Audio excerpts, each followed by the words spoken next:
Nothing can overshadow the fact that pro football is, above all, a team sport. But the game is also enriched by brilliant individuals who leave their own distinct impressions on the NFL's playing fields. Imagine a dream team featuring the best players of 1986. For the next hour, you will see this dream team come to life.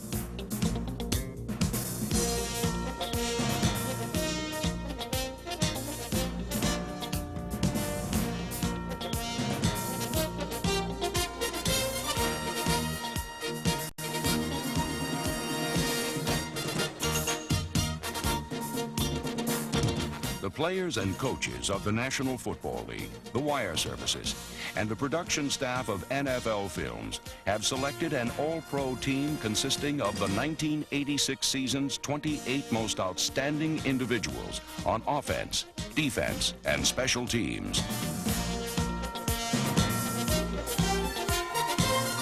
The accomplishments of these men provided pro football with soaring moments of excitement and drama during 1986. They are truly worthy of the designation All-Pro, and together they comprise a dream team come true.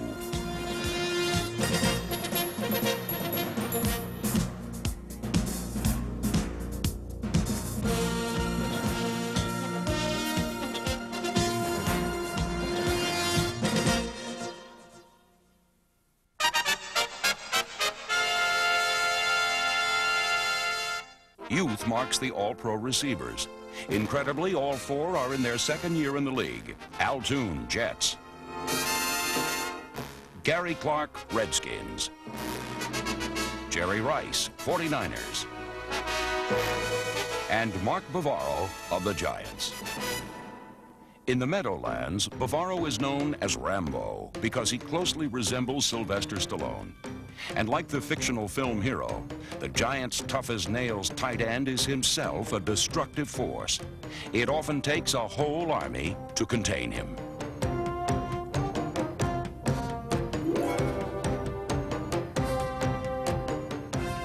He's physically tough. If there's a little weakness that we point out to him, the next day he's out working on it. He's just the kind of guy that if you had to go into the trenches tomorrow, that's the kind of guy you'd like to be in the trenches with. Against the Saints, Bavaro reinforced his Rambo image by catching 7 passes for 100 yards after having some teeth knocked out.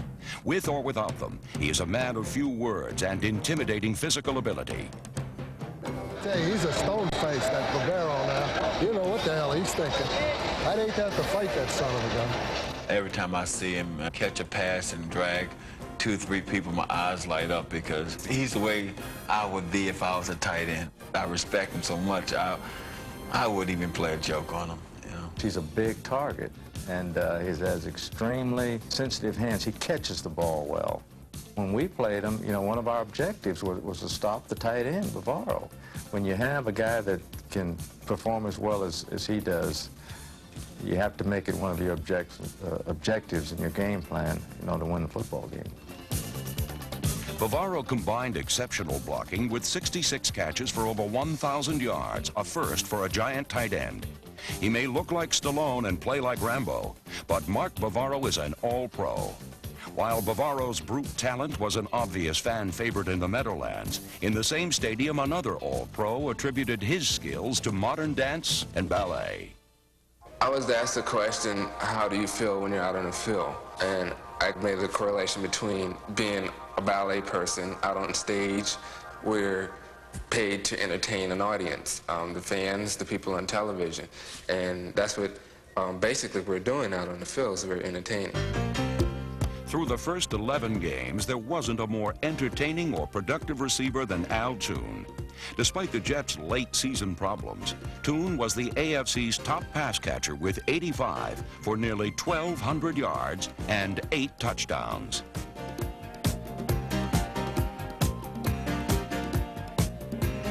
My goal is to put the ball into the end zone. To do that, you have to be able to move around, to avoid people, to take some shots and slip away from them. He breaks free. He might go all the way to the 50, to the 40, to the 30. He's to the 20, the 15, the 10. Touchdown! Despite his towering 6'5" height, Toon considers speed and agility to be his prime assets.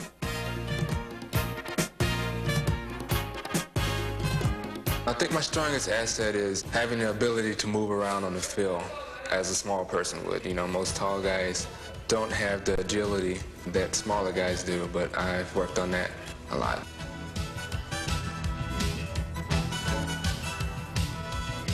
Al can do everything a small receiver can do. He's very quick-footed, he has acceleration, he has excellent balance, and he gives you a dimension that normally a big man does not give you. He certainly, in his second year in the NFL, has done some excellent things, and it just goes to show you that probably we've just scratched the surface with Al Toon. O'Brien back to throw. O'Brien with some time. Throwing over the middle, and he's got Al Toon. He breaks a tackle. Toon to the 40, Toon to the 30, Toon to the 20, Toon to the 10, Toon to the 5. Touchdown! Al Toon! Oh, what a run! Al Toon breaking 2 tackles along the way. A 62-yard touchdown pass and run. What a play by Al Toon! While Toon was making music in the Meadowlands, a near unknown was striving to be noticed in the nation's capital. Few fans outside of Washington had heard of Gary Clark, a refugee from the USFL. But the small package that is the Redskins' number 84 earned national recognition with a dazzling Monday night performance against the Giants' proud defense. 11 catches for 241 yards. He makes a lot of yards after he catches the football. He turns into an exceptional runner right away, and it's kind of fun because you just pop in the ball out there quick sometimes and watch him run around, and every now and then he's going to break one. Scoots down the sideline. Is he gone? Touchdown, Washington Redskins. In overtime, they beat the Vikings. Gary Clark with a great play at game's end. He's outstanding. He's come in from a new league, you know, but he's contributing. You know, he's making the big plays. When you're playing guys like that, you just wonder when is the time that they're going to try to go deep on you. They're catching the balls, but you try to just hit them, and hopefully you can slow them down a little bit. But good receivers can always bounce back and make plays for their team. To become All-Pro in his second season, Clark pulled off 7 touchdowns on 74 catches for 1,265 yards. Only one receiver in the conference surpassed him. Last year, I was just too tensed up. And really, that took away my concentration off the football, and then that caused drops. And it was something that never happened to me before. Jerry Rice has bounced back from an inconsistent rookie year to a sweet season in '86. His 1,570 receiving yards are by far the highest in the entire NFL. 483. On a team famous for big play personnel, Rice, with 86 catches and 15 touchdowns, became the biggest threat of all. Going after the ball. I mean, you can just throw it and he just goes and gets it. People just learn to respect him a lot more, so they're giving him more room so he can do just about what he wants.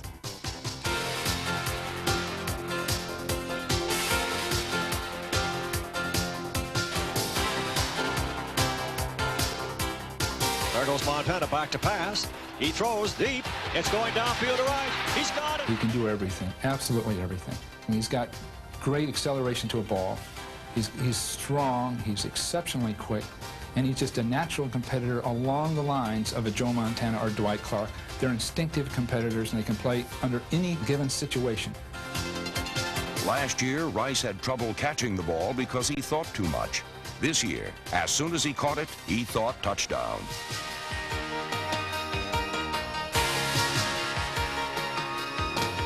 Jerry Rice, with his immense talent and success, heads the league's youthful quartet of all-pro receivers for 1986. This ESPN Classic program is brought to you by PhoneFree.com. Free long-distance calls over the internet.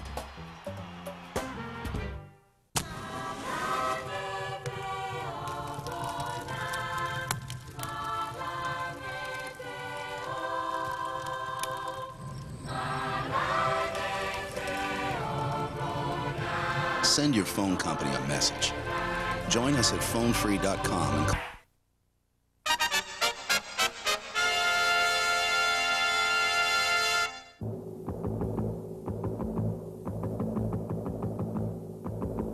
The character and makeup of an all-pro offensive lineman changes little with each passing season. Young or old, stylish or simply very strong. These are the game's true warriors, battle-scarred men who have weathered the storms of the single combat warfare that rages in an area known as the trenches.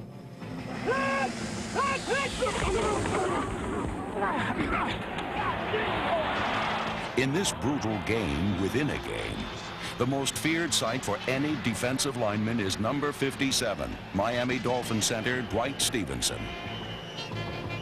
Well, many years ago, before we drafted Dwight Stevenson, I talked to Paul Bear Bryant, and he told me that the best college center that he ever coached in his entire coaching career was Dwight Stevenson. And I didn't know at that time whether or not he was building up Dwight Stevenson so that we would take him in the draft. But I took him in the draft, and Paul Bear Bryant was telling the truth. By combining awesome strength with a subtle ability to read and pick up an impending blitz, Stevenson's level of excellence transcends his status of simply being the game's best center. I remember talking to Howie Long last year. So I did a story with him, and I said, okay, who's your all-pro line? So he gave me his all-pro line, but he said Dwight Stevenson was the best offensive lineman in football. Now they talk about the kid Freilich in Atlanta gets the pancakes. He said that Stevenson will get twice as many pancakes as Freilich in the course of the year, except he does it so quick. Pancakes refers to a college term for flattening opponents that number 79 Bill Freilich made famous while attending the University of Pittsburgh. As a second-year guard with the Falcons, Freilich has continued to batter down defensive linemen with his considerable physical capabilities and an all-out extra effort determination. The young Freilich lacks only the seasoning and understanding of his position that goes into being an offensive lineman. These two things just happen to be what number 60 fellow All-Pro guard Dennis Harrah has in abundance.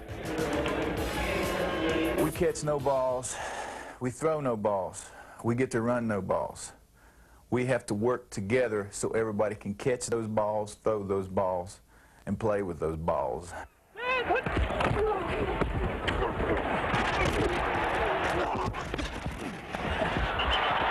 Now in his 12th NFL season, Harrah is the oldest member of this year's All-Pro team. His time-worn wisdom is well reflected by an ability to know just what is required to neutralize bigger and younger opponents. Like Harrah, veteran Bengal tackle Anthony Munoz, number 78, always has a trick or two up his sleeve. But unlike Harrah, one of this All-Pro's better tricks is to line up as a tackle eligible, where twice this season he has indeed gotten his hands on those footballs. Anthony Munoz has achieved the kind of recognition very few of his peers ever experience. But no player on this year's All-Pro team better understands that fine line between adulation and anonymity better than New York Giants tackle Brad Benson, number 60. For 9 years, Benson labored hard for a team that lost more often than it won. But just as the Giants have developed into an NFL power, so too has Benson. Against Dexter Manley and the Washington Redskins, a nationally televised audience got a glimpse of this tough and very unsung veteran.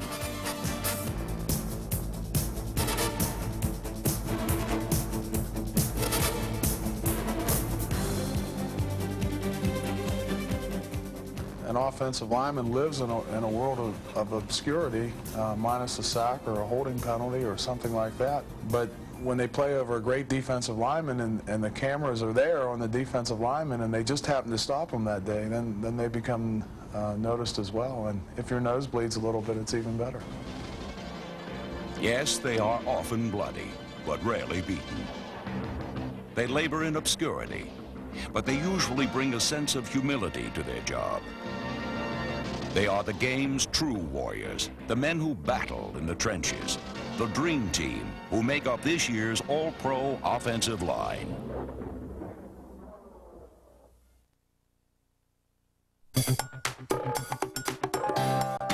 At Media One Digital Telephone Services, we know it's no fun to put something together yourself. That's why our local phone service includes a complete package of all the most popular calling features. We can give you over a dozen at no extra charge, thanks to the power of broadband technology. So call 1-800-289-9101 and get all your favorite calling features.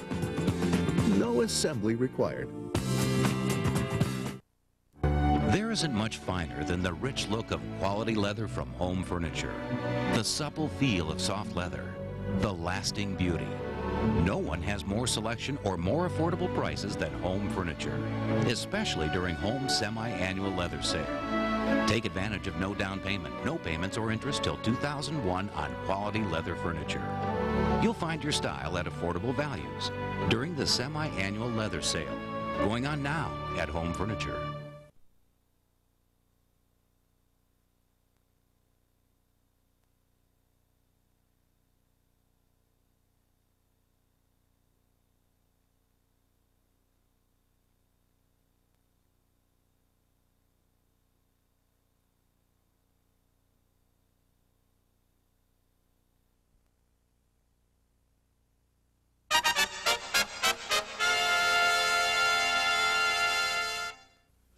Isaac Key. Defensive backs are like hockey goalies, the last line of defense, shot at all the time.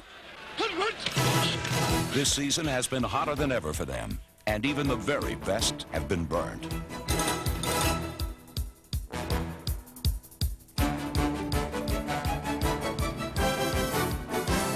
"13 safeties and corners survived often enough to earn a Pro Bowl spot. Some relied on wits, some on luck, some, like Washington's Darrell Green, on sheer speed. For Ram corner Leroy Irvin, it was persistence. Before, I was always the guy that teams wanted to come at, and now I find myself the guy that teams want to sneak up on. Hard work and a knack for being near the ball are Irvin's keys to success. If you're breaking on the football, and you're actually going to where the football is going to be thrown or ran to, then you may be in the right place at the right time.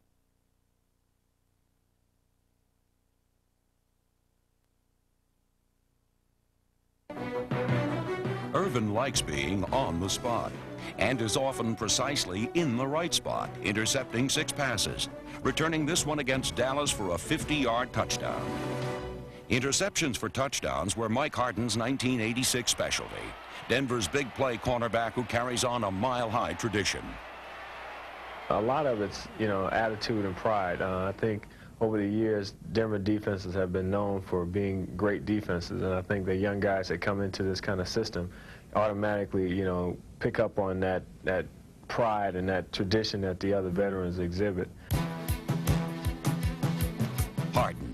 The name is perfect, and hard hits are his calling card. And few made more game-breaking big plays than number 31. Let's the throw come, intercepted Harden at the 31, he's at the 20, he's at the 10, he's at the 5. Mike's probably having as good a year defensively as a defensive back as I've ever seen. He's scoring on an average of about 1 touchdown every 3 weeks. I think we've begun to expect that now. And he has really stabilized the other side of the football field and forced people to try to go other places with their passes. Mike Harden goes other places with their passes, too. Twice he carried them in for touchdowns, and this theft against the Raiders clinched one of their biggest wins of the season. While defense is a tradition in Denver, it's a way of life in Chicago. Number 22, safety Dave Duerson, may not look like one of the Midway Monsters, but he definitely hits like one.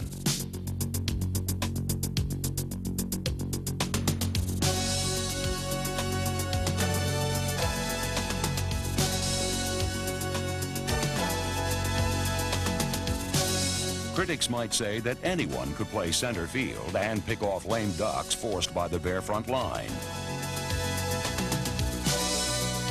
But Duerson does much more. He's a speeding bullet shot on blitzes from the flank.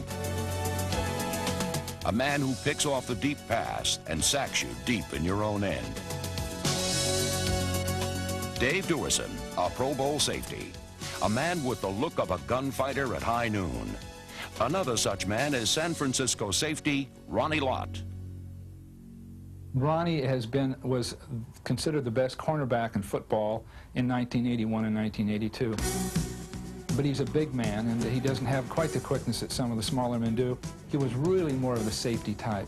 And once Ronnie has found himself in that role, he quickly has become the best in football. I think he found himself a new home. He reads the quarterback very well and studies teams very well, which has been very obvious to us. Ronnie's become the quarterback for the defense, the signal caller for our defense just prior to the snap of the ball. He's a very dynamic player as far as his hitting ability and reaction to the ball, and it's had quite an impact on the rest of our defensive players. I think his greatest strength is just the way he attacks. You know, he's in on every play, and when he comes and cracks one of those wide receivers or something, it just gets me going.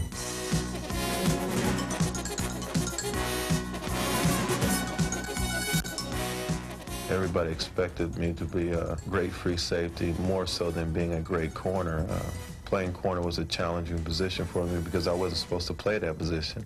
But playing free safety, everybody expected me to be an all-pro, and that was a challenge in itself. I just wanted to make sure that everybody felt that their predictions were true. Leroy Irvin, Mike Harden, Dave Duerson, and Ronnie Lott. Pro football's Fab Four.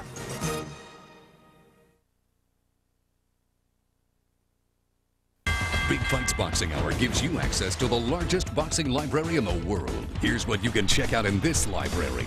Rare footage of classic fighters, the stories from outside the ring, and volumes of the greatest action in boxing history. Every week, Al Bernstein puts you ringside for classic fights you can't see anywhere else. Ali, Marciano, Leonard, Lewis, plus hard-hitting fighters every boxing fan ought to know. Big Fights Boxing Hour, Tuesday at 10, only on ESPN Classic. If you want to see the greatest uncut fights of all time, you've got to watch ESPN Classic. Now experience boxing's most unique show, an exclusive look inside the ring with the champ, Sugar Ray Leonard. Sugar Ray's Hit Parade. He'll take you through historic battles and give you the inside story behind every hook, jab, and knockout from fights that are totally uncut. Sugar Ray's Hit Parade.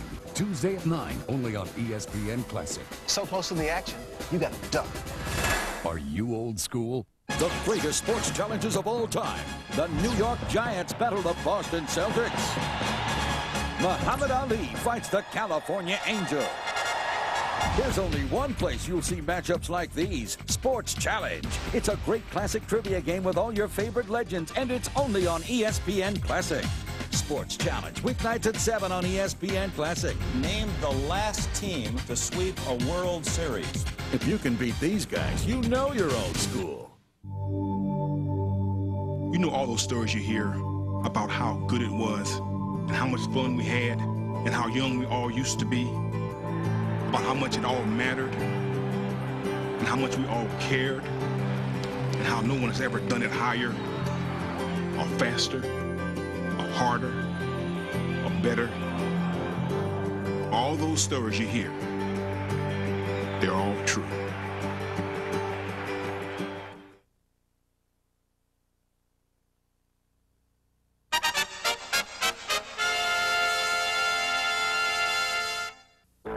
This year's top linebackers bring varied skills to the All-Pro team. The Bears' Wilber Marshall is the NFL's premier blitz and cover man. The Broncos' Carl Mecklenburg's style of constant hustle makes him the league's most versatile linebacker. Lawrence Taylor is the epitome of the big play linebacker, one who plays every game in a bad mood. And Chicago's Mike Singletary is the centerpiece of the #1 defense in pro football. I don't think there's any question that Mike Singletary is the best linebacker in football. I mean, you can talk about anybody you want to, but he can do it all. Indeed, Singletary does it all, from running the Bears' defense to carrying a tune.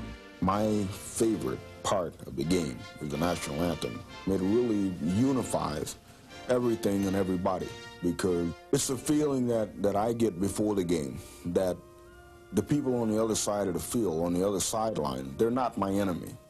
You know, they're American too. He is the heart of Chicago's 4-3 defense. Whether battling blockers, corralling runners, or blitzing quarterbacks, Mike Singletary is in a class by himself. Mike used to have a problem when he hit people, his contacts would always pop out. A lot of guys, when they hit, they close their eyes. Mike's eyes open up. He wants to see it all. This guy is perpetual motion. When you see him lining up for a play, he never stops. He's always on the move, if it's the hands or whatever. I don't know of another player in the league that plays with more intensity.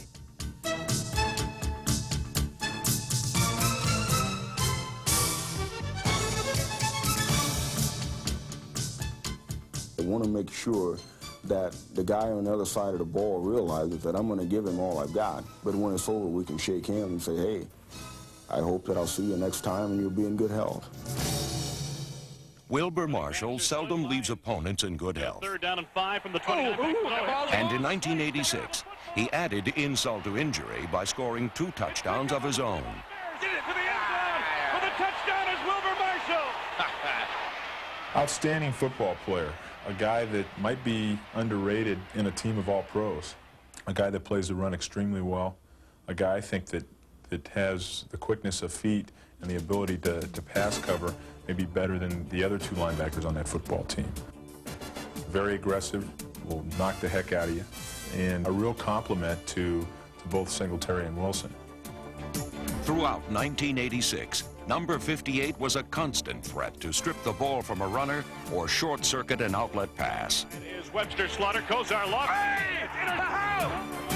At the 45, and he's going to go all the way down the right sidelines. 20, 15, touchdown, Wilber Marshall. Woo! Inside linebacker Carl Mecklenburg, number 77, is as versatile as a Ginsu knife. Slicing, dicing, and carving up an offense from as many as 7 different positions.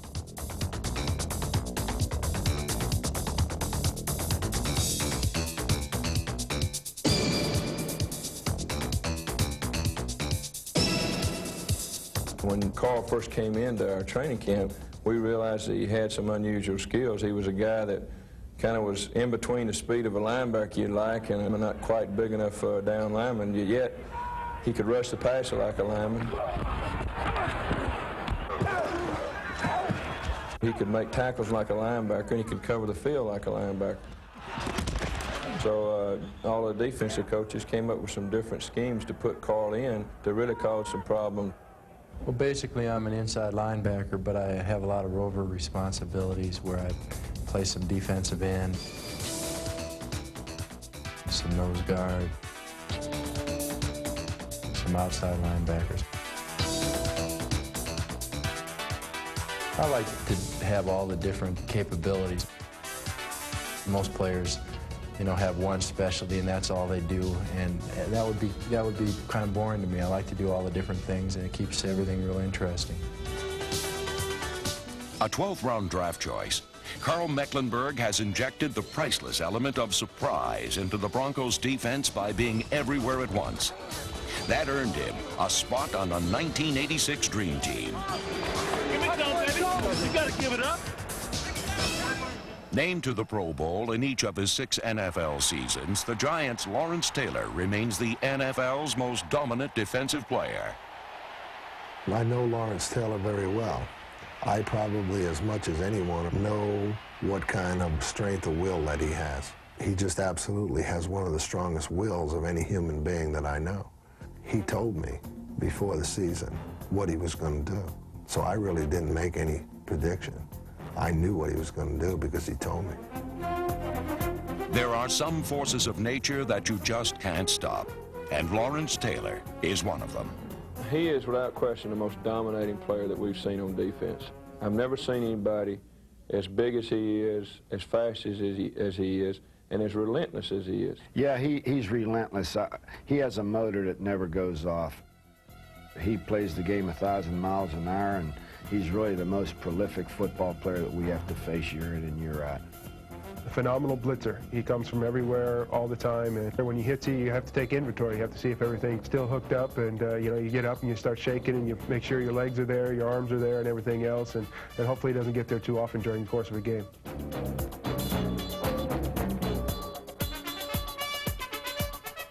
never know exactly what you're going to do until the last instant before the ball is snapped. And then that's where creativity comes in. I'm not a very technique-oriented person anyway as far as playing my position. I still rely a lot on instinct, on feel, on how I feel at the time, or what I think a team is going to do. If it works, it works. If it doesn't, I'm in trouble. Football games are won by football players making plays.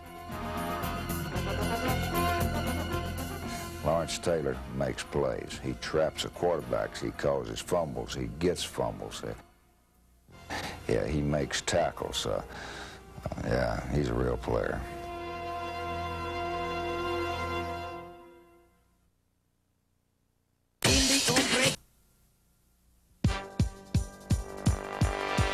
Special teams players quickly learn that the ball can bounce in mysterious ways.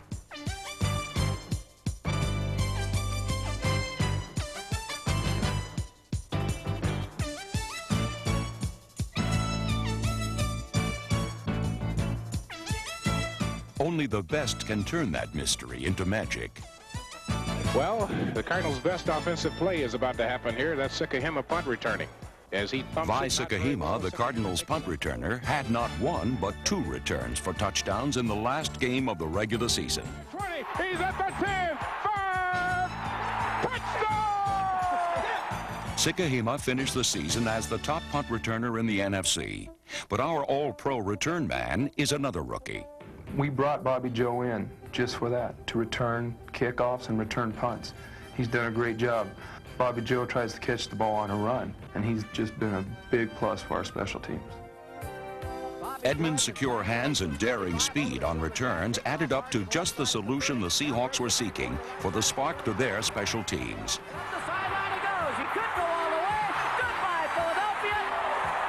Edmonds led the league with a 12.3-yard punt return average, and this touchdown against Philadelphia ignited the Seahawks to finish the season with 5 straight victories. Nothing can quiet a good punt returner better than a good punter, and the Giants' Sean Landeta proved that many a returner's silence is golden. Landeta landed nearly 1/3 of all his punts inside his opponent's 20-yard line and never had a punt blocked. With his conference leading average, this All-Pro punter's actions speak far louder than words. Letting his toes speak for him is All-Pro place kicker Tony Franklin of New England. Franklin's league-leading 140 points scored represents nearly half of all Patriots points this year. His consistency from any distance helped New England win the AFC East.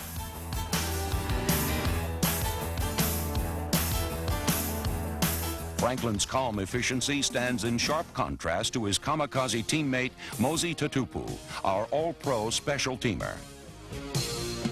Here's the snap. Hansen steps up and blocked. The Patriots block the punt. Picked up by Mosi Tatupu. He runs it in for a touchdown. Mosi Tatupu. Tatupu and Franklin, Edmonds and Landeta, these All-Pro special teams magicians have solved the mystery of the bouncing ball.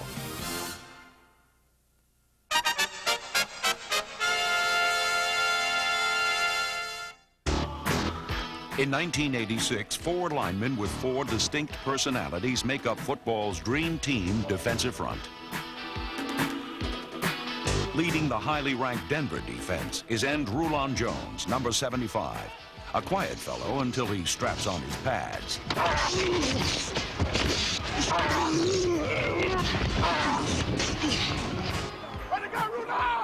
He's a little bit of an unorthodox type of defensive end. He's not a guy that just tries to overpower people. He's only about a 250-pound defensive end, which is not big by today's standard.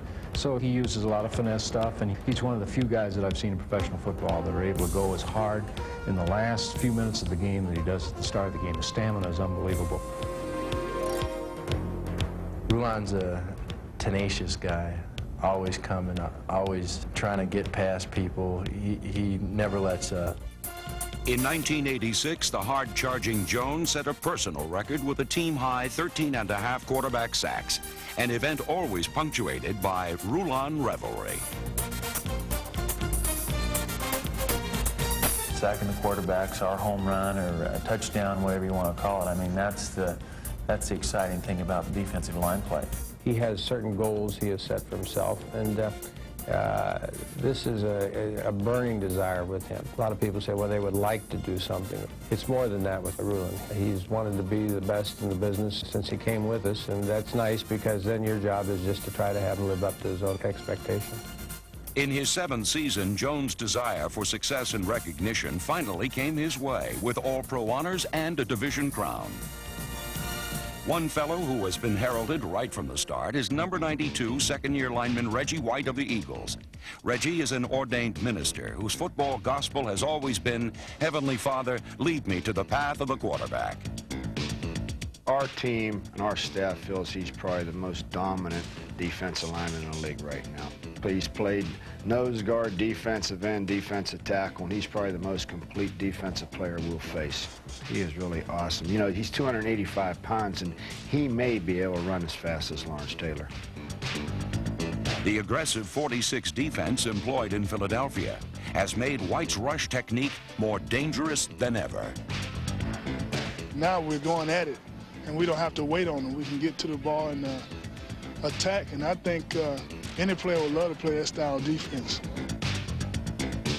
White certainly loved the Eagles' gambling style, logging a team record 18 quarterback sacks in what was really his first full NFL season. Such traffic-stopping totals would have been tough to equal for Raiders nose tackle Bill Pickel, number 71, because Pickel was usually right in the middle of heavy traffic himself. Bill's bumper car style fit in perfectly with the Raiders' defensive scheme.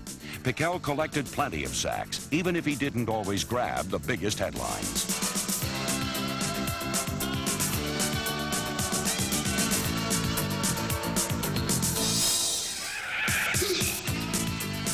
You know, he's kind of like a diamond in the rough, and I think, again, you don't hear maybe enough of it because of the people around him. But I think as the years go on, you're going to hear a lot more about Mr. Pickel. Just a few years ago, many seriously doubted if Bill was even healthy enough to play in the NFL. I was a red dot at all the combines. I was medically unfit. You know, I was told by teams I'd never play again, and I came to the Raiders, and this was the only place I passed the physical. The Raiders were the only team that would give me a shot. Ironically, until week 16, Pickel played every defensive down for the Raiders over a 2-year period, a performance of quiet consistency. The word quiet, however, would never be used to describe the less than demure Dexter Manley of the Washington Redskins.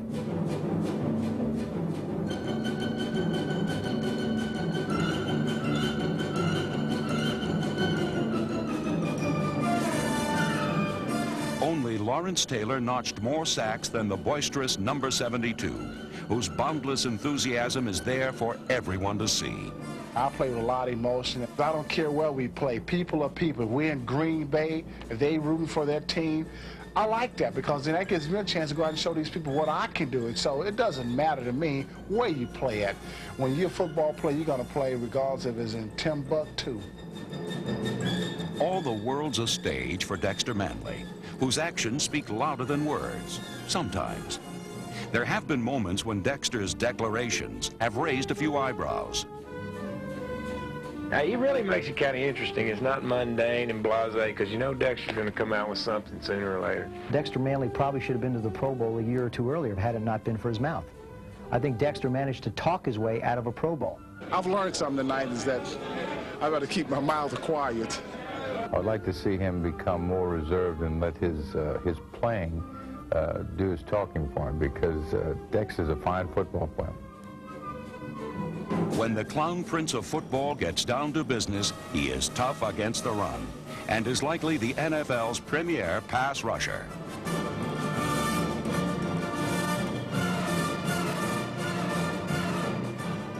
Here we go. 2nd down, 10 yards to go at the 40-yard line. Shotgun again. Kramer loses the snap. Manley's back there, grabs it in the air, and he's gone.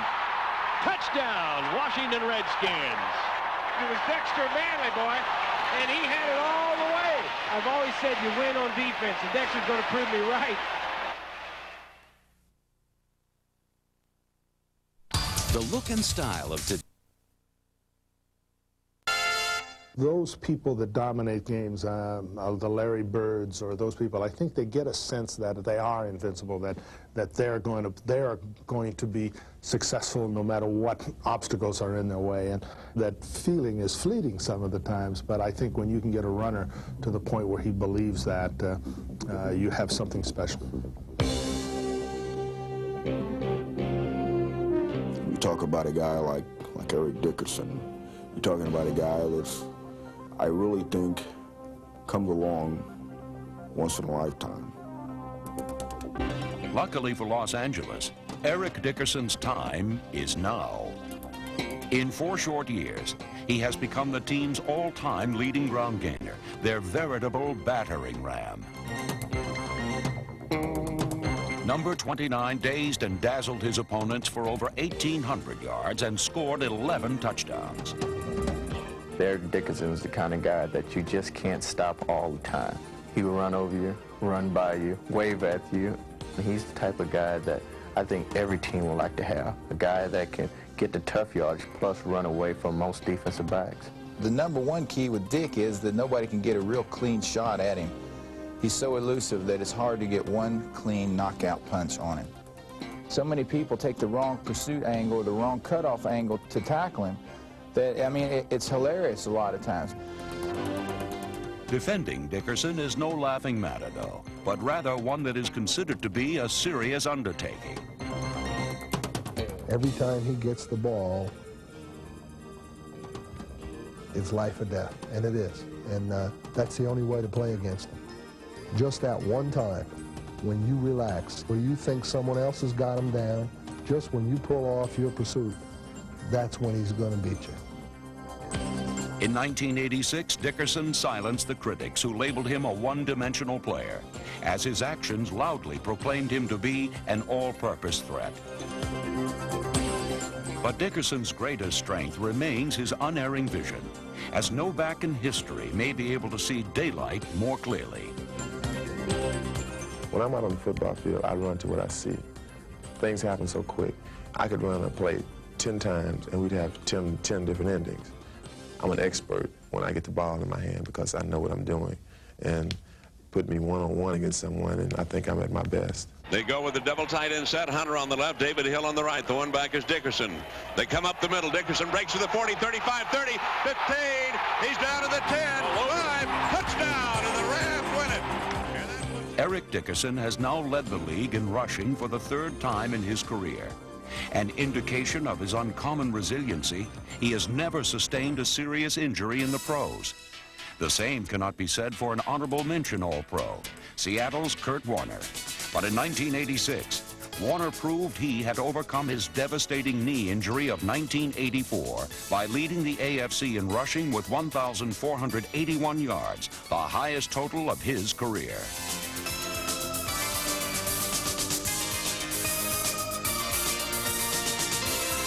Warner led the Seahawks to 5 straight season-ending wins and saved his best for when it counted the most, rushing for 192 yards and 3 touchdowns in a Week 16 confrontation with the playoff-bound Broncos.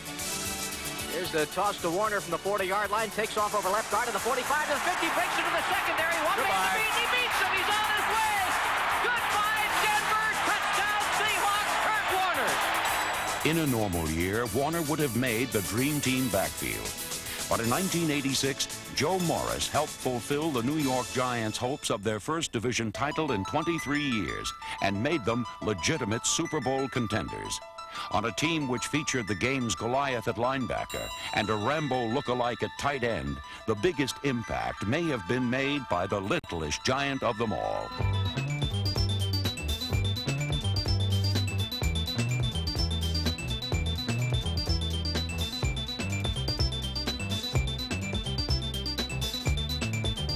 Joe is a very elusive type runner.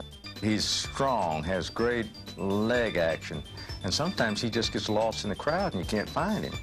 And he's gone. A great acceleration and great speed.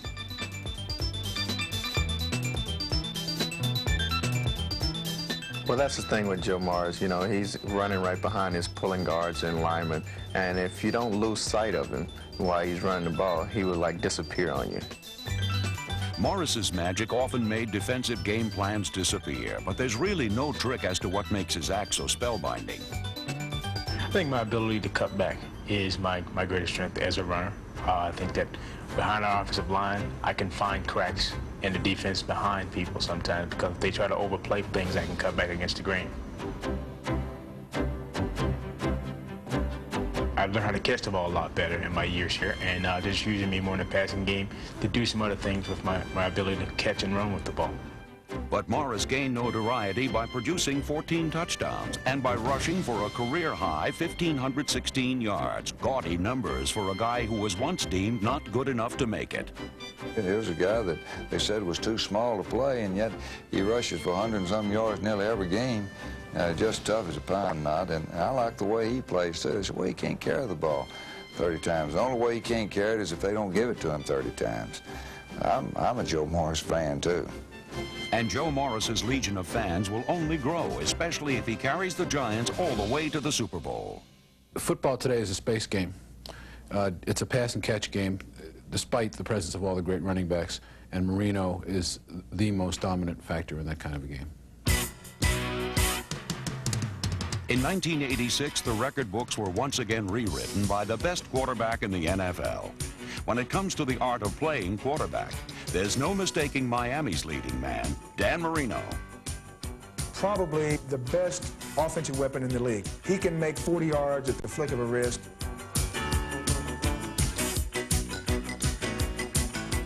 I've never played against Walter Payton, but I played against O.J. Simpson and a bunch of great players, and I've never been more impressed about any one man than I was about Dan Marino. In only his 4th season, Marino is no longer compared to his contemporaries. He's compared to the game's legends. Despite playing on a team which lacked a sound defense or running attack, Marino remained undaunted, as demonstrated by his flair for firing from anywhere to anywhere.